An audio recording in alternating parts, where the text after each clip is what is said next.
welcome to Writers Blockbusters, the show where we treat the final edit of the movie like the script. I'm one of the hosts, Bob Rose, at Thundergrunt Bob on Instagram. And right now, Jimmy's going to introduce himself. I am Jimmy George. I am a screenwriter and script consultant, and you can find me at scriptbutcher.com. Jamie? I am Jamie Nash, and I am the writer of Save the Cat Writes Horror. I'm just going to put that up front because people listening to this might be interested in it. So it's brand new. Go buy it. It's a cool book. A lot of what you'll hear today. Well, not really. I didn't put a ton of book stuff in here, but you can also find me at jamienash.net. They got to pay for the good stuff. No, I'm just kidding. That's right. Just kidding. Okay, so today we're going to talk about weapons, and what I didn't really realize is that we're doing an Amy Madigan double feature on the podcast because we How did random is that? Yeah, I know, not planned. Didn't realize it, but it occurred to me today. We're doing an Amy Madigan twofer.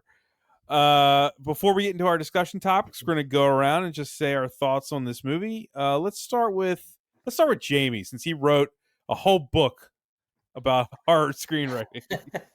I did. So I just watched this movie. I stayed clean from it. I didn't get any spoilers. I saw the trailer, or the teaser stuff they did with kids running around and stuff like that. That's about all I knew.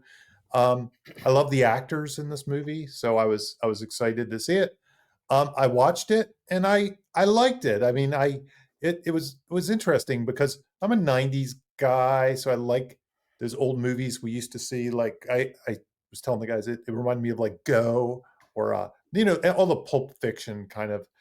When they started to play with all these different nonlinear or Rashomon structures or things like that. Everything from Run Lola Run to Memento in some ways to things go. And I'm a big Magnolia fan, which I heard was one of his inspirations for this in some ways. But this isn't structured like Magnolia, but it has some things that are similar. So I kind of vibed with that, because if you can keep those segments short enough, and they're interesting, it kind of plays like an anthology film.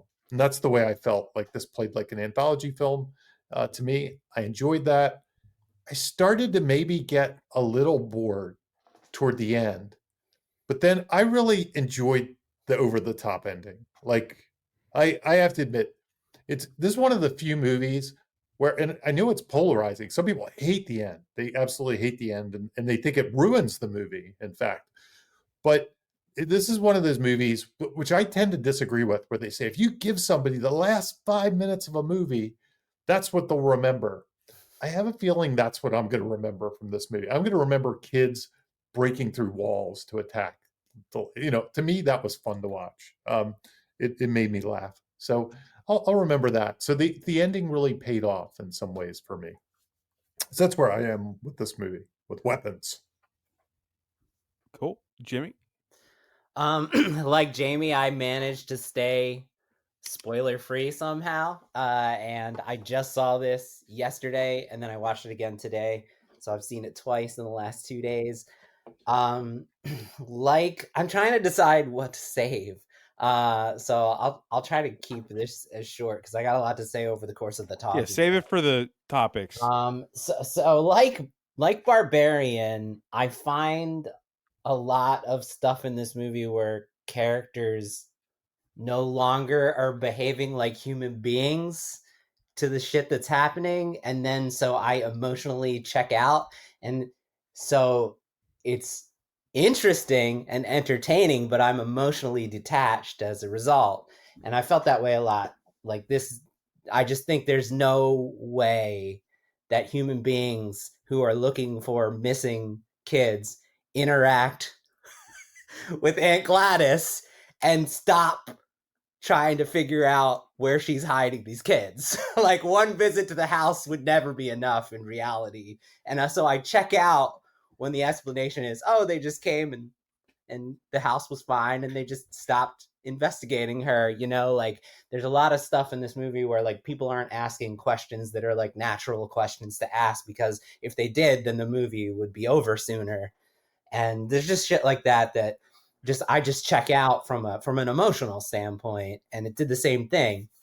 And I just feel like I say this all the time when we get original movies like this. Like, I want these movies to exist. I want people to get to go to the movies and see a big budget Hollywood made movie that's not based on anything else. That's not a sequel. That's not a comic book. That's not a book. I fucking love that. And I love that they do well, and I want them to do well. But when they come out, we're so starved for them that when they're well made, everyone loses their fucking mind and says it's like the best movie that's been made in the last 10 years. And I just think that I'm reacting from a person who, when I was growing up, every Friday there were 12 movies in the theater, and like 9 of them were as good as this. And so we just got spoiled. And now nobody has that anymore. And we've even forgotten like what it feels like. So when one comes out, we're like, holy shit. So a lot of my response is less about the movie itself and more about the cultural response to it. And the two of them blend together. So I think the movie is fine. It's fine. I thought it was fine overall.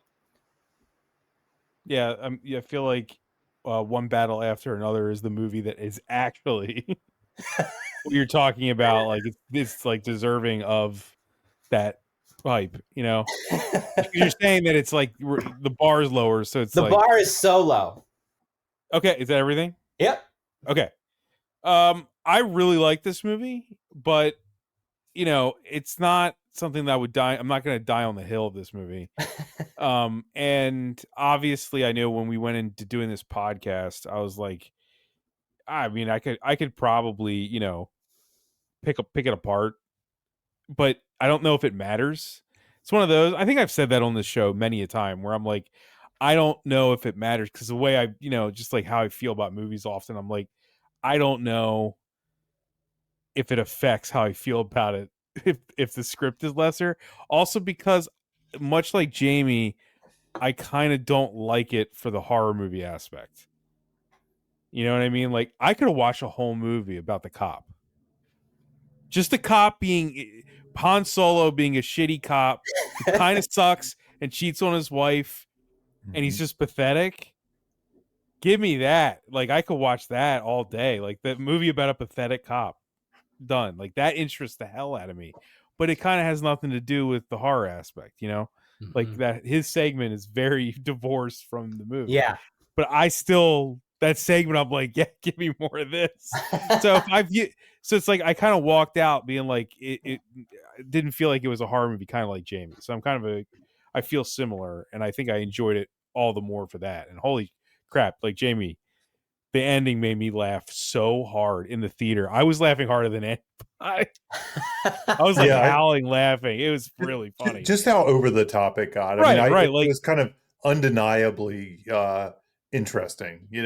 Funny. It was just, honestly, it won me over. It probably added a whole grade letter for me at the, if I was right. It really did. It was like I kind of loved, and how it kept going on and getting crazier and crazier. Like running through the neighborhood, bursting through walls. It was like Blues Brothers level of chaos or something. It was kind of wacky. And I like it was bonkers. The way to a man's heart is through his stomach. The way to my heart is through my funny bone. If you make me laugh that hard, I like, and this movie, I laughed a lot during the movie too. I think with it too. I'm not at it. Yeah. So like in the end, I really liked it, but that really doesn't affect how this podcast goes. You know what I mean? It's divorced from the podcast. Yeah. So like I would have never cared to dissect it if we didn't have this show. But as I probably said this on Barbarian though, huge fan of Whitest Kids You Know growing up. Like that was a formative thing in the 2000s for me. And knowing this movie was also like basically written because Trevor Moore died kind of softens me up to a little bit too, because I was a huge fan of Trevor Moore, and knowing he wrote this because of his grief over someone I truly respected and loved, I admit that softens me up to the movie too. I'm admitting that bias. So there's that as well. But is it perfect? No. Do I like it? Yes. All right, Jamie, who wrote this shit? This shit was written by this shit. I Who already wrote this said shit? it. Oh, well, that's right. Didn't we have a sponsor for this now? Who wrote Yeah, this right. shit? Sponsored by Whipple toilet paper. Do they make? No, it wasn't Whipple. What was Mr. Whipple? Mr. Whipple, I can't remember. Charmin or something? What happened to Mr. Whipple? I guess it just died. I guess Turned he's into the dead. Bears. He's dead. He's dead somewhere. Yeah, they got replaced. Mr. Whipple. How did he become a thing? Anyway, Google that if you're under the age of 30, I guess. Mr. Whipple. Let AI find Mr. Whipple. So Zach, is it Cregger? Is that how you pronounce his name? Yeah. Right Zach now, we'll Cregger. say yes. The writer-director of this movie and the writer-director of Barbarian. Conan the Barbarian, is that it? No, it's not Conan the Barbarian. I'm just kidding. That was Mother the Barbarian. That was, yes, the mother of the Barbarian. And there was the thing about this script that's kind of interesting, because I know we'll probably say a lot of things like this script is good because of the movie, this script is good because of the, not because of the script, that kind of things. Here's an interesting thing about the script. This script kind of bounced around and was popular. It was a hot, like, you should read this script. I think it was coming off of Barbarian that people were saying that. Like, even if you go to like Script Shadow, who, for whatever Script Shadow is, he's kind of a hard read. Like most of the things I like, he's like not worthy. This one got an impressive from him. Oh wow. Okay. It's kind of like, which is kind of telling sometimes of the script world, of the original script world, that sometimes bonkers works for the script world, for better or worse. If you know what you're more doing so now than ever, right? And it's a dangerous slope, because most bonkers just stinky, right? It's just like, oh, they didn't know how to write a script, so they just wrote like a bad script, and it's not really bonkers, it's just bad. But if you can write something that's kind of weird and different, but still gets people to turn the page, it's the old, what gets people to turn the page? And there's strategies like Save the Cat that help people turn the page.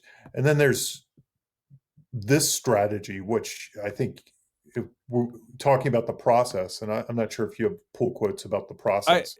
I was going to say almost everything I took down was about his process. Generally, go for it.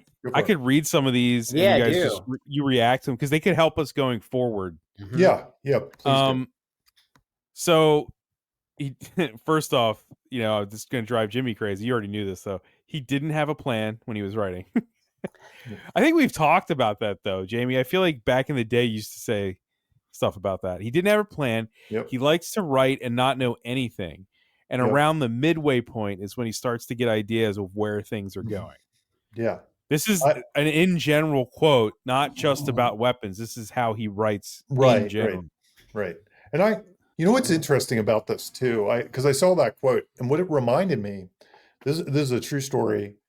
Like my early screenwriting career, sometimes I didn't have a plan. I would gravitate towards having a plan, sometimes having a bad plan, having too much of a plan, having no plan. I was trying to find out what worked for me. And I remember writing a script. This is the honest truth. It was about a school bus that vanished with a bunch of kids on it. And I wrote it with no plan. Okay. And I remember the storyline. It was like two twin sisters were playing in the backyard, or maybe in the basement. And one of them, their mom's calling them to go to school. And one of them gets this weird look, and she sees this nail sticking up from the wood, and she literally stomps her foot on it. This is like the first page. And this was kind of based on, like, I stepped on a nail like that one time, and running, and my shoe filled up with blood, and it was really nasty. But she does it on purpose. And then her other twin sister goes on the bus, and the bus goes missing. And then it cuts to like 20 years later. And it's the aftermath of whatever happened to the missing school bus, right? And I was writing this without a plan. Like I had no idea what the answer was. And I remember I was really excited because the scenes I were writing were really interesting. You know, there was that opening scene and then the bus going missing. And I had some scene after that, like of the girl 20 years later. And I was really excited and I couldn't wait to finish. And I got to about page 50 and I couldn't figure out anything else. Like I had no idea what happened to the book, and everything I thought I was kind of stupid, and I just kind of and I gave up. So it's probably a 40-page script on my hard drive right now, or 50 pages. But I'm sure he would say that's happened to him too, yeah, right? Like yes, like some of these go nowhere. It's like a prompt, right? It's like a prompt. Can I chime in with my, since you said you're gonna hate this? Yeah. Because I don't hate this. I wanna clarify. I just meant that he didn't have a plan thing. I didn't mean the other. No. Because here's the thing: if that works for you, and it clearly works for him, fucking great. What I don't like is the celebration of this as the way. Because what people do is they hear that talking point, and everyone who just hates outlining is like, see, you don't need to do the backstory work. You don't need to outline. You don't need to do any preparation before you sit down and write. All you got to do is sit down and write. And if that works for you, great. But that doesn't mean it's the way. And that's where him answering these questions, I mean, I don't know if you saw him answer these physically. He is not saying it. I know you're not putting it on him, but other people will take it. No, like the screenwriting world like has highlighted these clips and be like, see, fuck outlining, fuck save the cat. Right. Fuck but your, it's funny to me because he's answering them very nonchalantly, like, you know, I'm just he's kind of just like, I'm just kind of doing this shit and whatever works. So he's not saying this is the way at all. He's just you know. And I am commenting on this because, like, you know, I'm saying, like, to be dogmatic about the absence of a plan is just as bad as saying you need a plan. Is all. What's funny to me, so I started out, again, I had this great idea. I was super excited about it. And then it took me about 3 years to decide I'm giving up on that idea. I have no answer for it or something. And every now and then with something like that, maybe 3 years later, I'd come up with a second idea and it would somehow merge and I'd be able to finish. So I kind of learned for myself, having at least some plan, having a beginning, middle, end, at least knowing the ending or something was beneficial to me, even if it was, you know, that was my process. But recently, I've taken to trying to dictate scripts while I drive, or it's really with novels. I've been more trying to do it with novels because I'm like, I have all this craft background now. I instinctually think of these things. I know payoff and setup. I know, or setup and payoff. I know what the structure needs to look like. I know where the page count is. Maybe I can just do it now. I can't do it now. I've tried it.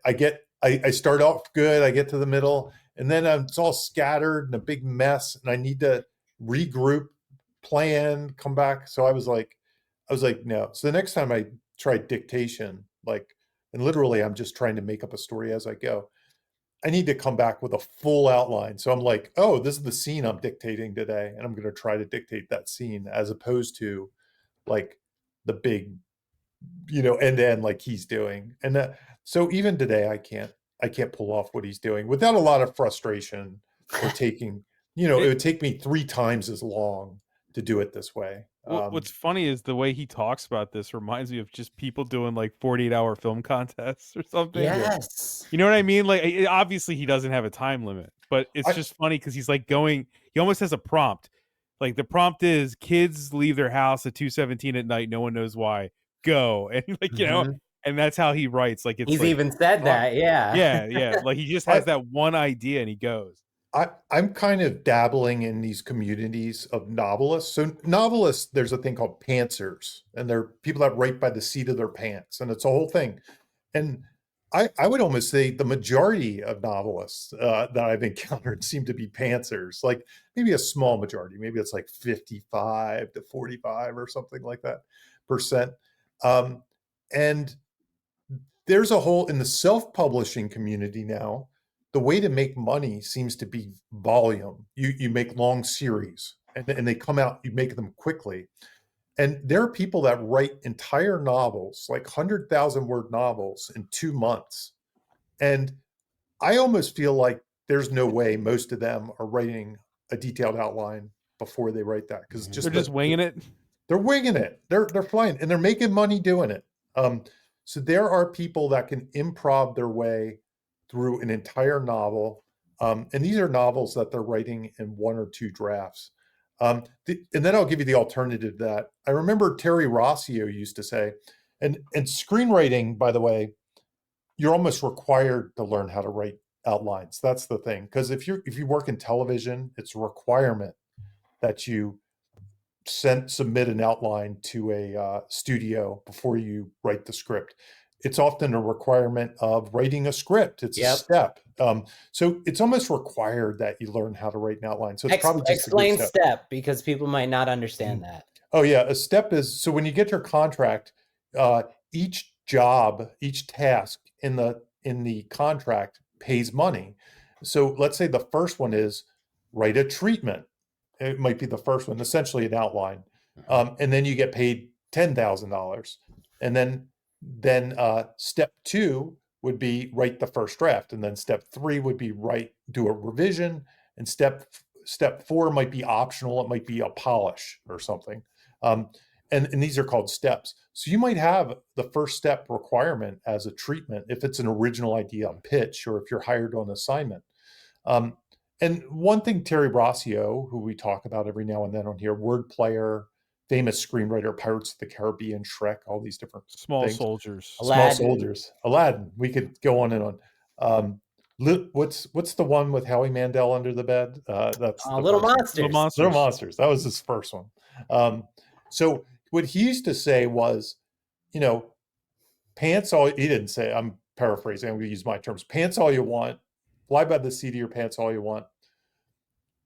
That 100-page script is just a 100-page outline. It's the same thing he's doing. He's just doing it in 3 pages, and you're taking 100 pages to do it.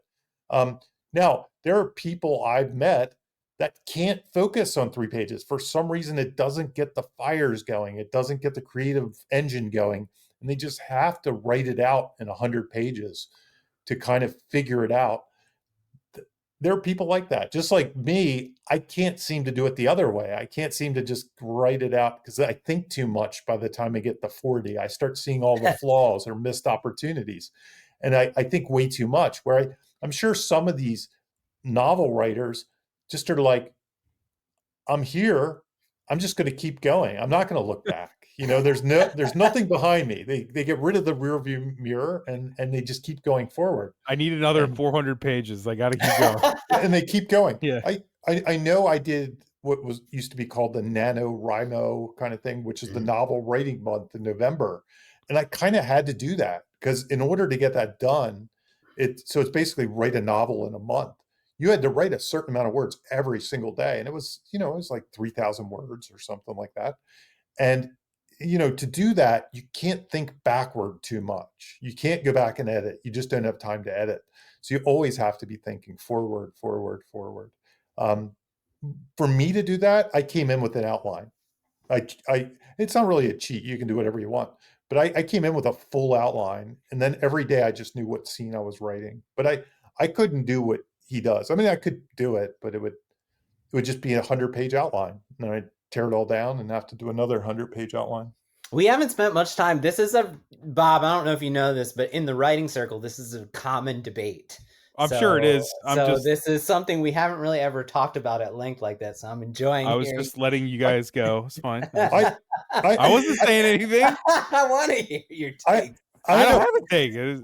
I usually shoot from the hip. I don't know what to say. I had a screenwriter friend who went to, I think, Hopkins or somewhere for like a graduate degree in literary writing.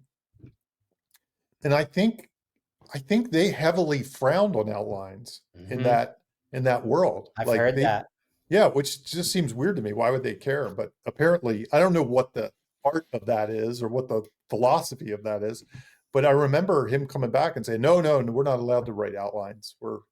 That's forbidden, kind of thing. So interesting. On my side, it's and on my side, the reason that I have any sort of passion about the subject is a two-step got steps on the mind, is because one, like, I've been doing this for like 20 something years, and I'm so used to the outline being something necessary to communicate to someone else and possibly get money.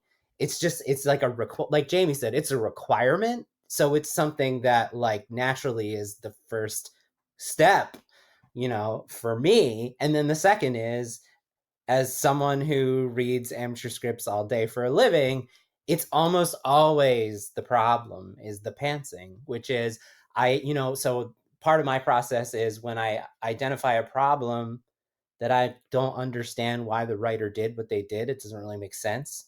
I make a master list of those, right? For 100 pages worth of those. And it's usually like 17 or 18 things. Like, talk to me about why you made this creative choice, right? Given that the rest of it doesn't line up with, and almost always it's like, well, I just kind of wrote this pantsin and I hadn't figured it out. And yeah, I realize now it's a problem. Now multiply that by 100 pages. And it takes a long fucking time to fix those. And if it was fixed in the outline stage, then it would save you a lot of time on the revision side. But I also understand the value of just sitting down and getting in the flow. So, yeah. I think that there's something to be said for interesting ideas that can come out when you're flying by the seat of your pants versus being uber prepared. Then again, you could fly by the seat of your pants and use that to kick off the being uber prepared. Right. So for me, the idea generation is that's my favorite part. Just randomly, the whiteboarding is that. Like, that's the moment of exciting discovery and creation. You're just like throwing a bunch of random ideas, but not like throwing a bunch of words, visible ink. So that's just me, though. There's sometimes where I just want raw ideas. I admit that. I want because I want that bonkersness of it, especially now. We're in such a postmodern time now. Like, we've kind of seen everything. We kind of live beyond. Horror movies already happen. Very hard not to be meta. Right. So it's just like, go nuts. Even in just life, when you say something or you hear something. Ever since Jamie said pop culture was over after Endgame, that's what I always think about. Jamie, I literally referenced your blog post last night to somebody. Good. It's making me lots of money. The zenith of pop culture was Endgame. Do you want me to read any more of these, or do you? Sure. I have more stuff. I don't. Yeah. I didn't know if you guys were still talking about the. No. Go ahead. Shut up about it. No. Okay. We're as disjointed as weapons. No, just kidding. For weapons specifically, he wanted different characters that counterbalance each other. So he views a teacher and an angry parent as opposing forces, a cop and a junkie, and then of course, Gladys and the kid. Yeah, from what I saw, he didn't explain it in specifics, but it makes sense. Every character in the movie is his way of dealing with grief, and they all represent a different aspect: anger, sadness, uselessness, addict, whatever you want to put on, label you want to put on. They're all some version of his personality that he's converging into himself. He does have a dream sequence rule, which is you let the audience know it's a dream sequence at the beginning, because he hates when movies reveal that something was a dream sequence at the end. He views it as a betrayal. Like, everything I just watched didn't matter, but he's like, if you say it at the beginning, then he can do whatever he needs to, and it actually like kind of holds with the audience because they know somebody's dreaming. You're along for the ride. You know what's funny? I disagree with that rule. That's fine. Because here's why. The thing I hate most, there's like three things I hate most in life. Okay. Number one is people telling me what their dream was. I hate it. Same. It's the worst, right? Fucking loathe it, dude. Second, somebody telling me what their Dungeons and Dragons campaign happened. Same. I hate that. Okay. Number two. Number three, somebody telling me about their social media feed. That's my top three hates in life. Okay. So if you tell me it's a dream sequence, it's the same as you telling me, let me tell you about this dream I had. However, why is a dream interesting? because we don't know it's a dream. That's why it's interesting. I disagree. I actually kind of lean toward him more. I'll check out. I don't really like dream sequences that much, so I kind of lean towards this thought. But I don't know if there's not a right or wrong. Just don't tell me you're Dungeons and Dragons campaign. Oh God, please don't. That's the worst. Please never. That's the worst. I beg you. That should go in the bullet points, like the 3 most important things in life. Never tell me this. Yeah. The inspirations for this movie, Jamie, you've already said a few of them. Magnolia, Pulp Fiction, Nashville, Shortcuts. Yep. Also David Lynch. They're not horror movies. None of them are horror movies. We go with what me and Jamie said at the beginning. Also, David Lynch is obviously a huge thing, and the reason is he said he loves David Lynch's process of transcendental meditation and incorporating what you get from your subconscious and leaving it be. Don't change it. So he likes that aspect of what David Lynch did in his movies, and I think that was him answering a question about the gun, because he said that in an interview that he doesn't know what that machine gun floating in the air means. Yeah, I have that on my right, and that I have a lot of friends who loathe this movie, and they call towards that as why it's bad, that machine gun. Anyway, it's so interesting because it speaks to a taste thing, right? Because it's a taste thing. No, it totally is. Like there are people who they want the Lynchian subjective, like whatever you think it is, and they don't want the answers, right? They don't want the answers. I would prefer he didn't ever talk about it like Lynch did. Like, we've already done a Lynch movie on this show. We can't ever have answers. But Zach Cregger is just like, yeah, I don't know what that means, and it's like, oh God, if David Lynch right before he died said, yeah, I don't know what any of that meant, wouldn't that like kind of ruin everything? Wouldn't it undercuts the impact for sure. a little bit. But he's also a comedian, and David Lynch isn't a comedian. I think that's the difference there. Let me see. He said. He thinks a really good genre movie should also be able to function as a really good drama movie. Something straight out of Save the Cat writes for horror. I mean, really? I have a whole chapter on that. Yeah. Available on Amazon. Available on Amazon now. Read the chapter. This might have something to do with what you want to talk about later, Jimmy. He made a rule that I don't exactly know what he's saying here. He made a rule that he can never go back in the story. Once a character's story was over, he's done with them. I think he means flashbacks. I don't really understand that. I know what he's talking about there. He's talking about the Rashomon chapters. The Rashomon thing? Okay. So unlike Magnolia, which intercuts and keeps coming back to the stories, he was like, I'm going to tell this, done. Tell this, done. Tell this, done. There's no intercutting with it. There's no intercutting of the stories. That I heard the more extended soundbite in an interview that he mentioned. Gotcha. Yep. Humor cannot be forced. It has to be real, authentic reactions from bizarre situations, or it's not funny. The Gladys and Alex segment is about living with his alcoholic father.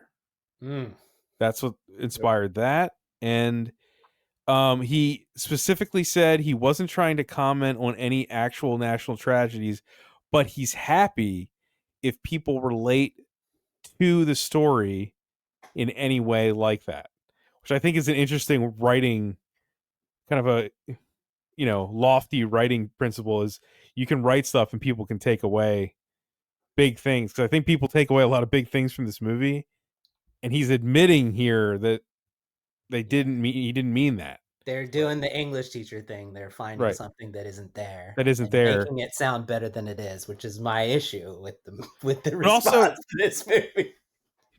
Right, but also there's something to be said for if people find it there, then it is there a little bit. Yeah, that's true. That's the Orson Welles kind of approach to theme.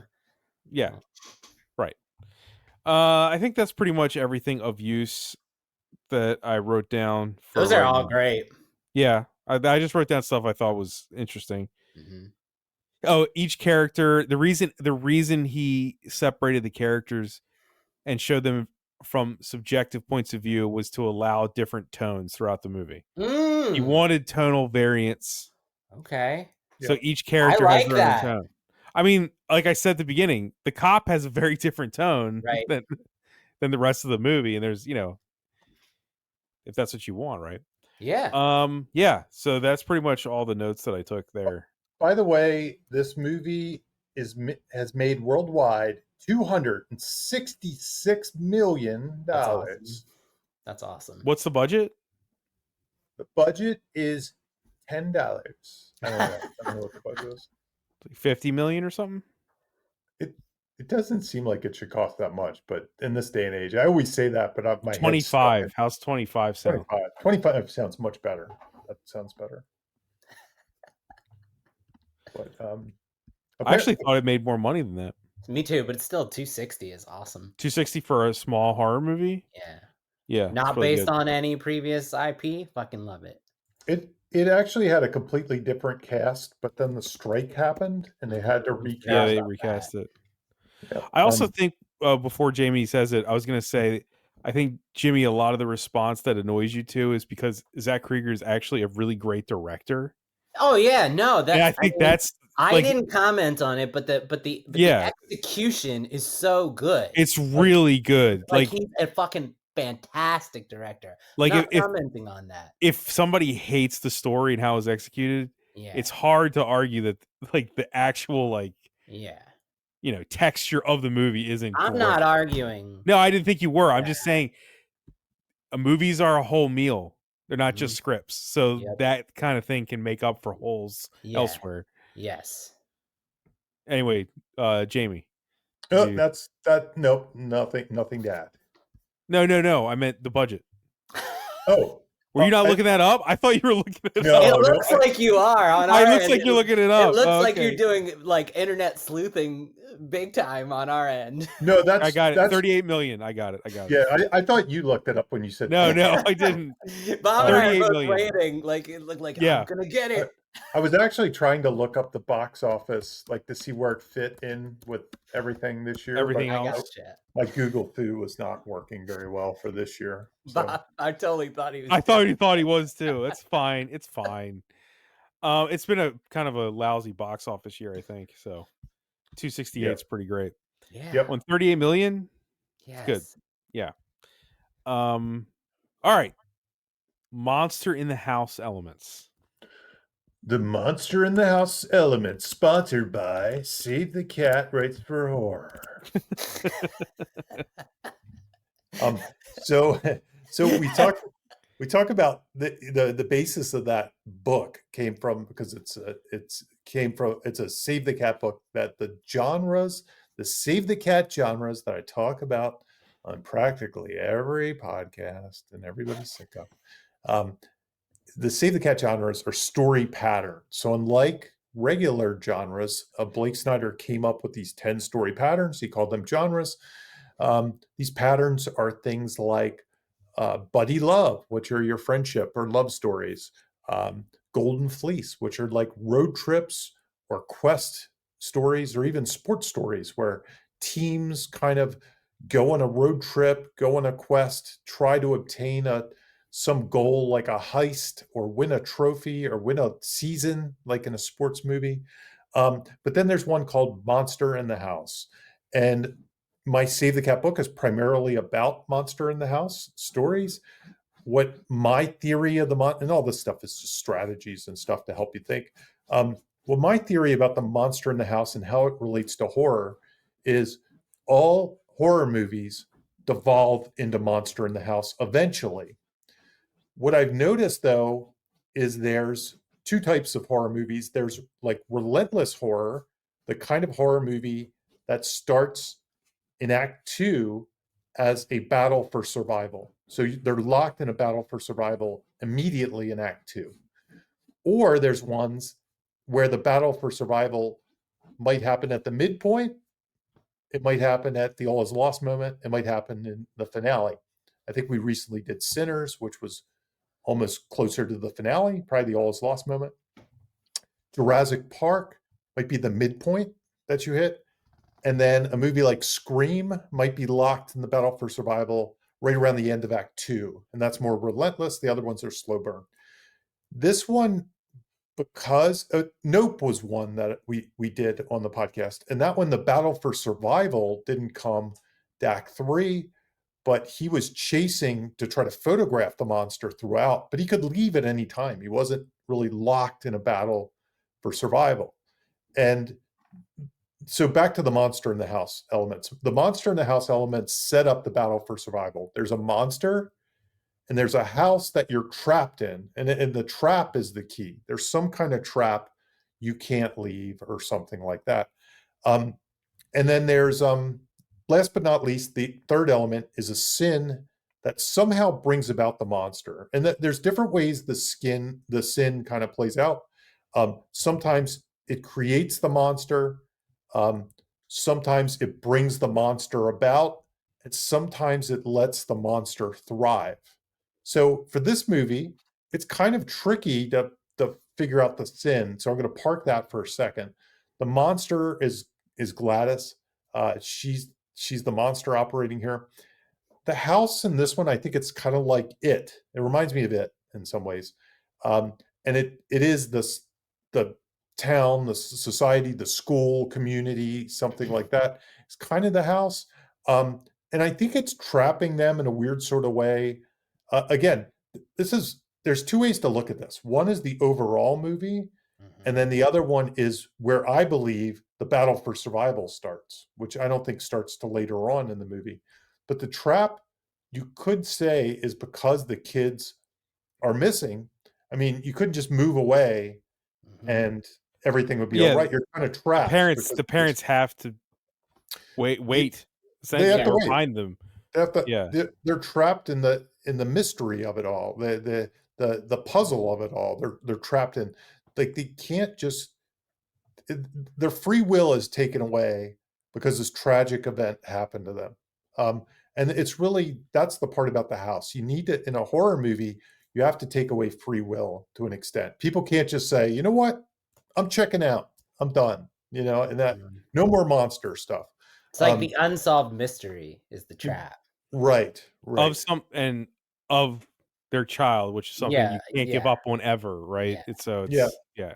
And because this is an unconventional movie that he writes from the seat of his pants, I'm not sure, the sin is kind of related to the processing of grief, I think. I think there's something like blaming people instead of grief, you know what I mean? And it's kind of what happens in society. You feel that when you say it, yeah. Yeah.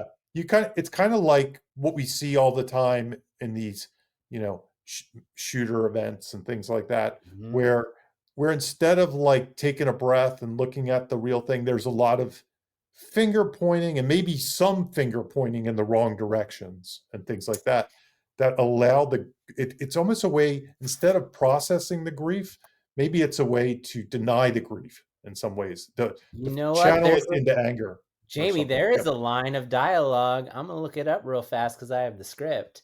Okay. That might speak directly to that. To the sin. To what you're saying. Okay. What's important is that this is the counselor speaking to the students' parents when they're about to reopen school.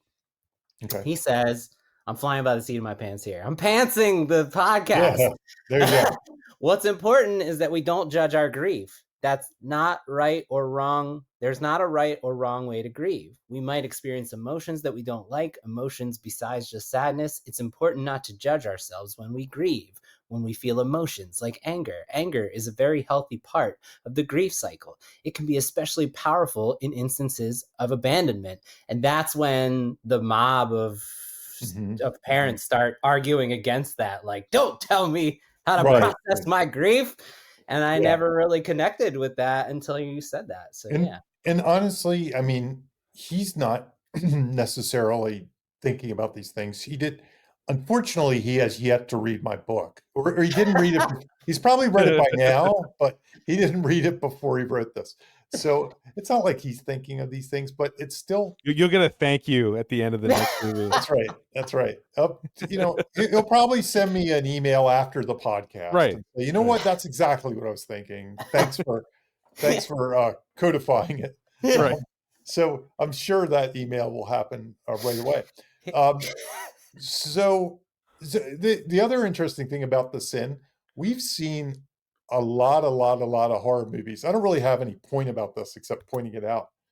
That grief, the word grief comes up in a lot of modern horror movies, whether it's Hereditary or The Babadook. I mean, there's probably a million other ones. It seems to come up like at least 50% of the time in these modern horror movies. Midsommar. Yeah. Midsommar. Yep. It just seems like it's a very popular thing to tap into. Something that is not in my book. I do not have a whole chapter on grief. So you'll have to figure that out for yourselves. But anyway, they were my monster in the house elements. There's another way to look at this movie. To jump, this will jump a little bit to a later track. But because of the different POVs, one way I suggest, and this is actually another thing that's not in my book, but me talking about my book, I've used this as a strategy to help people. So I oftentimes say, and this is a thing that comes from Jason Blum, what's the indie drama that gets interrupted by the horror movie? Okay. Yeah. What is that indie drama? And you could see that, you could almost see that here. Like it would be her story. Her story reads like an indie drama. She's an alcoholic. She's making bad choices. She's getting blamed. There's a story there that you can almost come up with. Let's say the kids disappeared for a non-supernatural reason. Exactly. And you could have the same movie without that ending. It'd be right. Yeah, without that ending, it would be something else. There'd be some other struggle she'd go through or something like that. Right. But one thing I've been thinking of lately is you can use the genres almost as that. What is the save the cat genre that gets interrupted by the monster in the house genre? Like the patterns. What's the pattern? So is it a rite of, and a lot of them are rite of passage stories, which that's one of the 10 genres is rite of passage. I find a lot of them are that. But is this like a dude with a problem? Is she being accused of something she doesn't deserve to be accused of? And then that gets interrupted by the monster in the house story. She discovers a monster and falls into that pattern. Is it a buddy love story? You could have taken it in that direction, like her romance with the cop or something like that. But it's another way to look at these, especially with the multiple POVs, is each of them have their own storylines that eventually kind of come in contact with this monster in the house story, which ultimately puts them all in a house with a monster and a battle for survival. So anyway, that's the monster in the house breakdown for weapons. Available on Amazon now. Yes. Your book. No mention of weapons in the book. I think I wrote it before I wrote it before I watched it. So. You mentioned Barbarian? I did mention Barbarian. There you go. Yeah. Okay. Missing the supernatural debate. All right. This is mine, and you guys set me up for an excellent segue into this topic, because to your point about what's the indie drama that's interrupted by the monster in the house, I was really struck by how no one stops thinking they're in an indie drama for the entire movie. This really stuck out to me because last night I went to a revival screening of The Thing at the IMAX downtown in Baltimore, the real IMAX. And it just really stuck out to me because so I watched Weapons, and then I went downtown and watched The Thing, one of the greatest monster movies of all time that we're going to do one time on the show eventually. And then I watched Weapons again. We haven't done it yet. Jesus, I don't even remember. I think it's on Jamie's list of 10 to do. Yeah. Okay. Sure. So it really stuck out to me this time after watching The Thing, is that one of the reasons that monster is so scary is the movie and the characters go to great lengths to debate what the fuck is this thing? What are we dealing with? How does it work? What does it want? Why is it doing what it's doing? How do we stop it now that we know all of this? And so there's scene after scene after scene where they're reevaluating what this monster is capable of, what it's doing, why it wants what it wants, and it just keeps the answers to that question become more and more scary and grander and more powerful than they thought, and it just keeps escalating based on this nonstop debate about the monster and what it is. The movie ends with not even a question of even is the monster still alive? Which one is the monster? Right. Yeah. There isn't a single moment in this movie. Here's where, as close as it gets, no one stops to ask, what are we actually dealing with here? What does this thing want? How do we stop it? No one is asking these questions. Everyone still thinks that there's one line, and it's Archer in that same meeting with the town hall, where he says, I see something that doesn't make any sense at all. I want to know what happened in that classroom. Why just her classroom? Why only hers? And that scratches the surface of something beyond human. But the movie no character actually ever asks that. He's even the guy that puts witch on her car. And he's not he's not even exploring that. And even after they're attacked by, I think, he was just being an asshole with the witch. Yeah, he was just being an asshole. Yeah. Even after they're attacked by Marcus, they're talking to it and they survive this clearly insane situation. They're both still just going that was crazy, right? And they're yeah, that was crazy. No one is stopping to suggest that there's not something more than human behind all this. And I honestly think it impacts how the movie feels in regards to horror, because I feel like it makes us feel smarter than the characters. I feel like it diminishes the monster because there's no mythos and there's no building of the power of this, of people fearing it. And there's no gravitas building up about the monster mythos. And it's something that really stuck out to me. And I really think it's one of the main reasons why this doesn't feel like a horror movie. Also, we haven't talked about it yet, but he said that Gladys had a backstory and he took it out. And he felt it was the right thing to do, and he still does. I don't mind the lack of backstory. I don't either, but but maybe there was other stuff in that draft that had that might have had more of what you're saying in there too. Yeah. It's just maybe he removed it from the DNA of the whole thing. Yeah, it's one of the main ingredients. This the way it is now, the characters don't really. I mean, I know you're saying they should be questioning them getting attacked at the gas station, but even then, it's so what is that supernatural, or is that just a guy on fentanyl or something? You know what I mean? Mm-hmm. There's nothing that the characters have to grasp onto to say this is supernatural. There's no one that said anything or did anything. So until the last act, right? So my point is that makes the monster to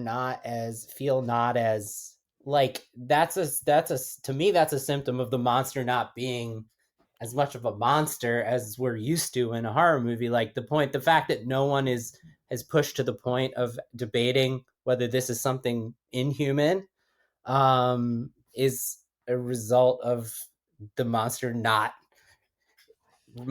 reach not being as scary as we typically get in a horror movie. That's all. I'm just talking about as it plays with genre. One of the things that stuck out to me is how no one is fearing for their lives from a monster until we get to Alex. And that's have we ever done a horror movie on the show that there's no debate about the monster? Imagine if in Jaws, he's a kid. Yeah. So he doesn't debate. Really, he just accepts. But no, once it gets to Alex, though, he's clearly dealing with that. He's dealing with it, but what I'm saying is it's not adults. I'm it's not talking the about same feeling. Everybody else. It's just something that stuck out to me. There's really no theories put out there or anything. Zero. No. Yeah. Zero. Well, and I feel like that makes me the entire time disconnect from the characters because I'm you guys are, dude, you're not trying hard enough. I think there's two separate things you're saying though. One is how the characters are reacting, and two, it's a structure thing, where like the supernatural element is like literally pulled out of the movie until the end from all the other characters completely. Because of how the story is being told. Yeah. Right. I personally like that. I think it's subversive and I think it's interesting. You're saying the thing about the characters and how they react to like Marcus attacking them. I think that's a separate issue. Yeah. Personally. Yeah. But I don't mind it not like the Thing is a monster movie.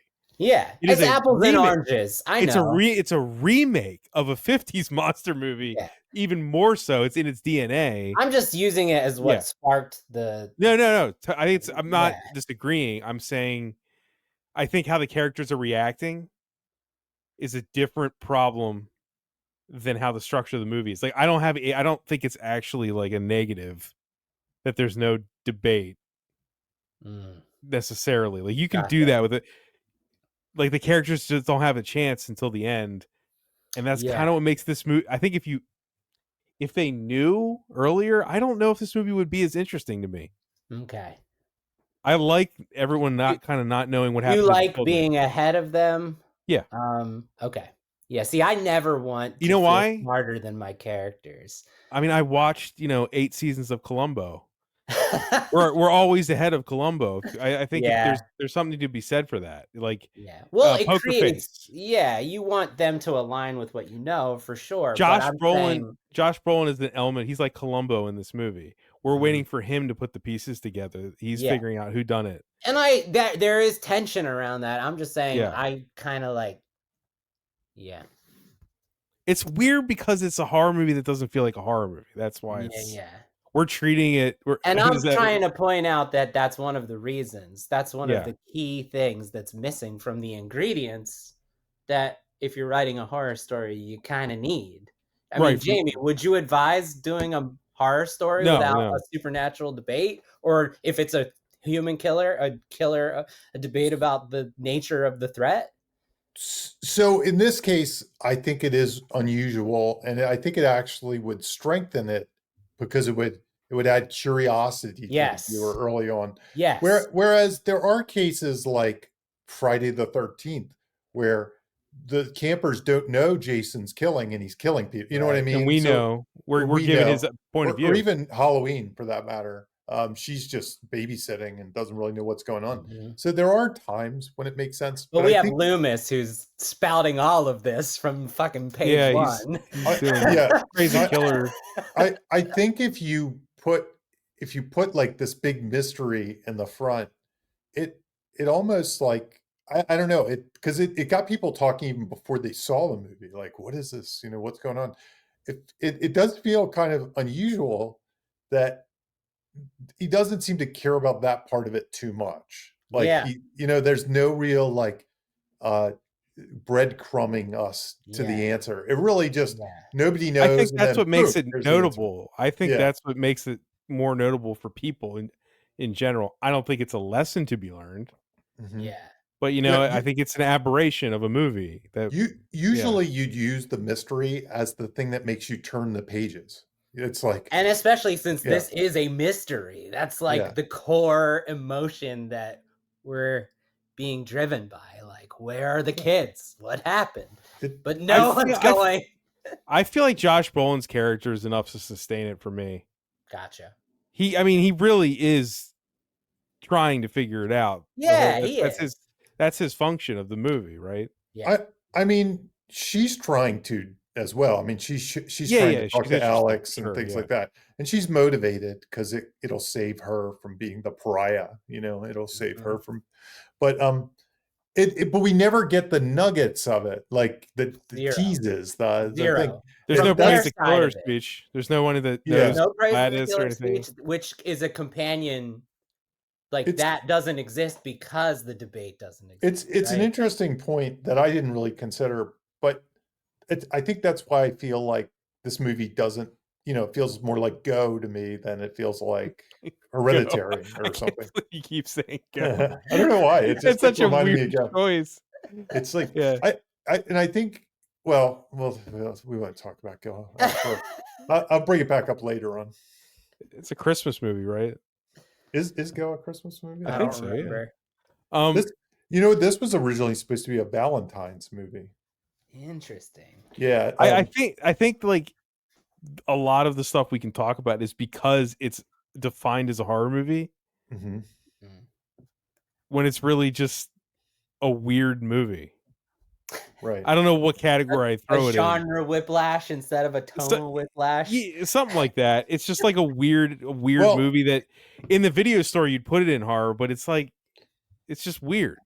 Yeah. It's why, and I am another polarizing movie, but I'm a big fan of Magnolia. Like I really like Magnolia.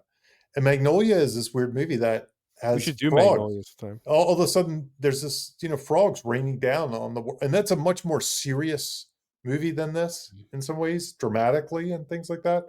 Though once again, it has tonal shifts in that movie. But then all of a sudden they just have a rain of frogs that happens in the end. And it's like out of nowhere and kind of bonkers and weird. And that's kind of what this is like. It's like this other thing, though this movie definitely skews like funnier at parts or something than Magnolia did. So when the kids are when it goes crazy and the kids are just running through walls and stuff, it doesn't feel like that big of a tonal shift. Like Magnolia just is like, what is this? What kind of drugs is this guy on? And this doesn't quite feel like that. This feels like he was gearing up to it. I feel like the thing we're talking about right now is why I like this movie, because I kind of, at least the first watch, I felt like anything could happen around any corner. It's like what Jamie says, you're in the hands of a madman. Hands of a madman. Yeah, hands of a madman, right. Yeah. And there's something that's fun. Yeah. When you have no idea, when they're not playing by the rules and they kind of show they're not playing by the rules and they're like, anything can happen. There is something fun to that if the madman is skilled. Like this, the execution. Which I think he is skilled. Yeah, yes. absolutely. It's not complete nonsense. Like it does.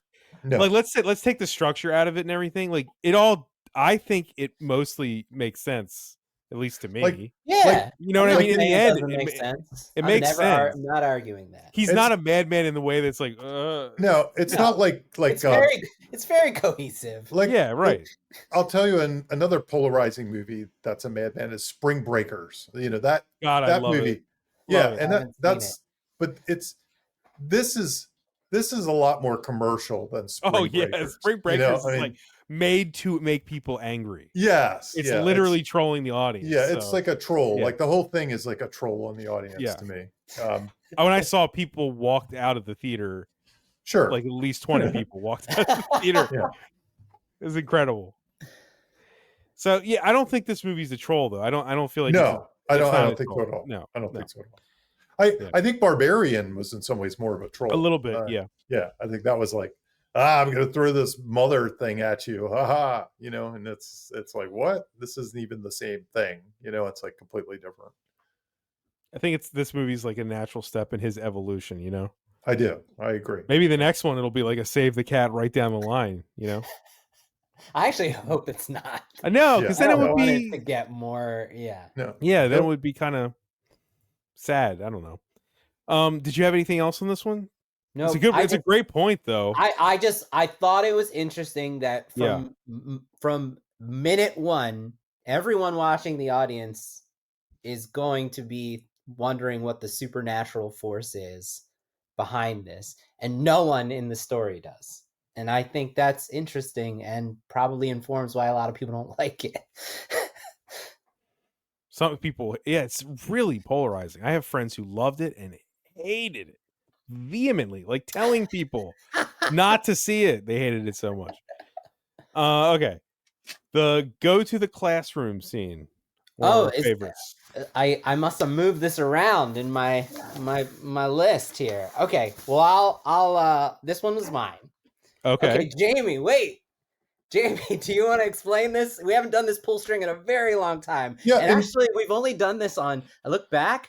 We're this is episode 141. We've only done this on 5 episodes. It feels like something we've talked about so much. And you even kind of teased it in some ways. In that other scene that you mentioned, where somebody pointed out about grief and things like that. Yeah. But a lot of times in movies, they kind of ruminate over the theme in a classroom setting. So if you ever, like, anytime I see a classroom scene that comes like in the 5th or 6th or 7th minute, sometimes later, and they write on the board some word, that word or whatever Greek mythology they're talking about, or whatever literary novel, usually is thematically tied to the overall theme of the story. So there's a classroom scene in this movie, just grief on the chalk. Right. Well, what's so funny? So I'm going to be proven wrong by our own show, what we just talked about 10 minutes ago, which is I was going to point out how shitty this example was, but I honed in on the wrong classroom scene. Because what we just described with the town hall with the parents is definitely, it tracks as a go to the classroom scene to what we just said. Yeah, kind of. But I mean, it's kind of like a classic theme stated as absolutely. Well, and I didn't recognize it. And now that, I mean, Zach Cregger himself had said this was his exercise in grief. So that tracks, right? What I was going to point out is so some examples we've used in the past. Halloween has a scene where Laurie's sitting in the class, and I'll just read it to compare the two, right? So Laurie's teacher, after we've been introduced to Michael Myers and heard Loomis's whole spiel, but she doesn't know Michael Myers is looming. Laurie's teacher says, "What Samuels is talking about is fate. Fate caught up with several lives here. No matter what course of action Collins took, he was destined to his own fate, his own day of reckoning. The idea is that destiny is a very concrete thing that a person has to deal with. Fate is an immovable mountain. It stands where any man passes away. Fate never changes. You can't escape it." I mean, that's what Halloween is about. Yeah. So like, this can be very effective, and it doesn't have to be a classroom. We've used several examples where, when we did Mighty Duck, in Scream, it's the video store scene where they're talking about like breaking the horror movie rules and suffering the fates of all the horror movie characters that have come before. And in the Mighty Ducks, it's when the coach is getting told by his boss, like, you need to learn how to be like more charitable and not an asshole, and like, help your community, and it's the back and forth between like helping your community or helping yourself. So it doesn't have to be a classroom, but anyway, there is a classroom scene here, and I thought it shit the bed, but I was wrong. Which is, they literally, in the kids' classroom, it says "parasite" on the chalkboard. And she says, "Can anyone tell me what a parasite is?" And Lisa, a student named Lisa, says, "A tapeworm." She's like, "That's right, a tapeworm. They're gross, right? They live in your intestines and they eat your food." And I thought that that was this movie's attempt at theme. And so I was like, it's describing Gladys. Yeah, but it's so nothing burger. But it's not the classroom scene, but it is describing Gladys. So I was going to use that to say that there wasn't a theme, but I was wrong. So yeah, I'm still saying I still think it has a utility, but it's not the utility you're looking for. I mean, it's barely. I mean, Gladys is a parasite. She's feeding off the kids, the whole town. Is she not? Okay. I mean, she is, but like, that was nothing. Okay, it's like directly that though. It's not the theme, but it's that. That's all. No, I know. Yeah. Yeah. Ticking clocks. Oh, okay. So this is mine. So this is a great example of another one that we've covered before, called the missing clock, which is the first time we talked about this was Pig, which is like the beginning of the movie. The pig is taken, and then the bad thing has already happened, and so the entire movie there is a ticking clock, and you don't need like hourglasses to remind the audience that there's a ticking clock, because the bad thing already happened, so we already feel the urgency. And in this case, we feel the grief, right? So the longer the movie goes without finding the kid, the more grief we feel and the more urgency we feel. And I just think it's interesting that movie after movie, when someone is missing or someone is lost, it doesn't necessarily need a clock to make you feel urgency, compared to like all the other movies where we're like, when there's no clock, you feel no urgency. So I just think it's interesting that if you're playing with a story, if you're writing a story out there and it includes a missing character, maybe you don't need to worry about ticking clocks as much as the other stories would. So it's cool. Yeah, it also kind of refers to the stakes are like that too. When you have a missing, because the question with stakes is, why does this have to happen right now? And while in theory a missing kid, you could say, oh well, they could find him next week too. It doesn't have to be today or this second. There's kind of like a urgency that every second that goes by is like another death, because you're missing that person. You know what I mean? So there is an urgency. Like if we find the child 50 years from now, that's like a death of 50 years, so it kind of adds up. It's like that and vengeance are the state corollaries. Right. Because the bad thing already happened. That's usually right. We're like trying to beat the clock for the bad thing's going to happen. We only have this much time to stop the bad thing from happening. So just working this out, because this is something we've kind of discovered over the course of this podcast. It kind of works the same way. Like every day that someone is missing is a death. It's like it's this accumulating death over time that happens. Vengeance is an accumulating lack of justice. So if you didn't like kill the person till they were 90, it's kind of less vengeance than if you kill them like tomorrow. They lived. Yeah. They lived. They lived you're killing you're killing a person who lived. You want to take away, all the whatever that they got. And you feel that like the sands of an hourglass, Right. It functions emotionally the same way. It's just interesting. Is there something to be said too for like in this movie, they're missing and every moment's a death, but they also have no clue if it's such a mystery of what happened.